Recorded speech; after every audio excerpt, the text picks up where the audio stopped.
Welcome to Paripoorna Academy. We welcome you for the online session to listen about the topic on sexual reproduction in flowering plants. So in this topic we are mainly going to see about the different plant parts which supports the sexual reproduction process, which is nothing but your male and the female parts. And finally the apomixis process, where there is no fusion of gametes takes place but it leads to the formation of embryo. And also the types of pollination which supports the sexual reproduction of the flowering plants. Shall we go for it? So flower, it is a fascinating object which is one of the main criteria for supporting the sexual reproduction in flowering plants, is said to be very aesthetic, that is very beautiful, having the ornamental and the religious value. So this flower mainly consists of 4 different types of parts, in which your calyx, which is nothing but your sepals, and corolla, which is nothing but your petals, and androecium is your male reproductive part of the flower, and the gynoecium, the female reproductive parts of the flower. So on this whole, these 4 parts is going to support the sexual reproduction of the particular plant. So first we are going to see about the male gametophyte, that is the stamen. It mainly consists of 2 parts. The first one is your anther. So the anther consists of knob-like plant-like structure which is being held at the 2 lobes. So it is always dietitious and bilobed. That is, dietitious means front side it consists of 2 lobes and the same lobe is carried forward at the behind also. So this is said to be the knob. The anther is said to be dietitious with 2 lobes.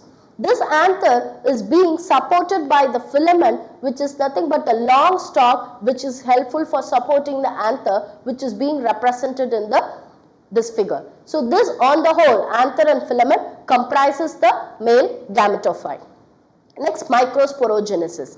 So the formation of male gametophyte is called as the microsporogenesis, in which your microspore mother cell undergoes the first meiosis process, which leads to the division of 2 haploid cell, and finally undergoes the meiosis II process, in which 4 haploid microsporogenesis with tetrahed is being produced. So this is how your male sperms or male gametes is being produced. So this microsporogenesis is always classified into 2 types, in which successive and simultaneous. In successive microsporogenesis, the cytokinesis is followed by the meiosis I and meiosis II division. In simultaneous microsporogenesis, there is no formation of cytokinesis, which leads to the underment of your meiosis I and meiosis II. And we know what is cytokinesis, that is the division of cytoplasm, which is not happening in the simultaneous mode of microsporogenesis process. Next, megasporogenesis. The formation of megaspore from the mother megaspore cell is called the megasporogenesis, that is the formation of female gamete. So this megasporogenesis is always ended up with the formation of female gametophyte, that is the female gametophyte gametes which supports the sexual reproduction of the flowering plants. So on the whole, after the finishing of the formation of male and the female gametophyte, it undergoes a process called fertilization. So what do you mean by fertilization? The fusion of male and the female gamete, which involves in the formation of zygote, is said to be the fertilization process. So what happens in your pre-fertilization process? So in the pre-fertilization, so this fertilization is normally classified into 2 types, pre and the post-fertilization. So in the pre-fertilization, first your shoot development occurs. Then the developed shoot gets converted to flower bearing stem. Then the flower bearing stem leads to the formation of floral buds. So these are all the events that happens in the pre-fertilization process.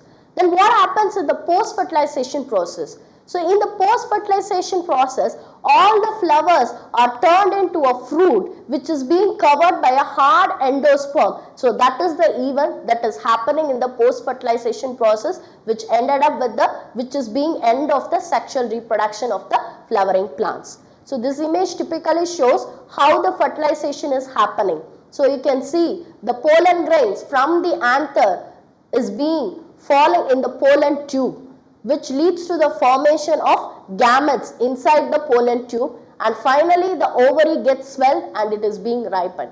So you can see the anther is filling in the pollen tube and it is reaching beneath the portion of the pollen tube where the fertilization of ovules is happening and the ovary swells and the seeds are going to ripen. So this is the fertilization process. This fertilization process is always supported by a process called pollination.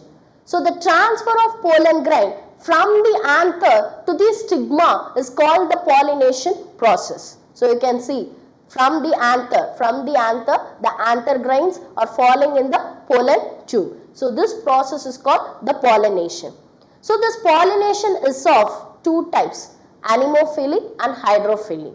So if the pollination is supported by the wind, then it is said to be anemophily. And if the pollination is supported by the water, then it is said to be hydrophily. And in this, hydrophily is classified into hypohydrophily and epihydrophily. If the anther is being present in the topmost layer of the water, then it is said to be hypohydrophily. If the anther is present beneath the water layer, then it is said to be epihydrophily. So this pollination is normally classified into three types: autogamy, geitonogamy and xenogamy. So autogamy is a process in which the pollination happens in the same flower of the same plant, like this pictorial image. Geitonogamy is a process of pollination in which the pollination happens in the two different flowers of the same plant, that is geitonogamy. Xenogamy is a pollination process in which the pollination occurs between entirely two different plants which is being present in the other geographical area but of same species. So this is called the pollination process. Next we are going to talk about the apomixis. So apomixis is the formation of new individual directly without the sexual reproduction, that is through the asexual reproduction. That means there is no involving of the fusion of gametes. So that is said to be apomixis. So normally there will be no fusion of male and female gametes, but the embryo seed is being formed. That process is said to be apomixis. So there are two types, agamospermy and vegetative propagation. So in agamospermy, what happens? So in this image you can easily see the diploid stage of the zygote is being maintained and it is being converted without reduction into 4N, and finally 2N of the egg cell is being produced. So that is said to be agamospermy. That is, no reduction is happening since there is no meiotic type of cell division happening, because there is no fusion of male and the female gamete. So this type of pollination or the asexual reproduction can be easily seen in the apple variety. Next one is your vegetative propagation, in which any of the plant body part, that is vegetative part of the plant which is being cutted from the mother plant and placed near the mother plant, which can start its own life, own new life. Example is your sugar cane. So from the sugar cane, the stem portion is cut, and that cutted stem, when it is placed near the mother plant, new plant can be easily evolved from it. So this is also one type of apomixis, that is there is no fusion of male and the female gamete. Thank you.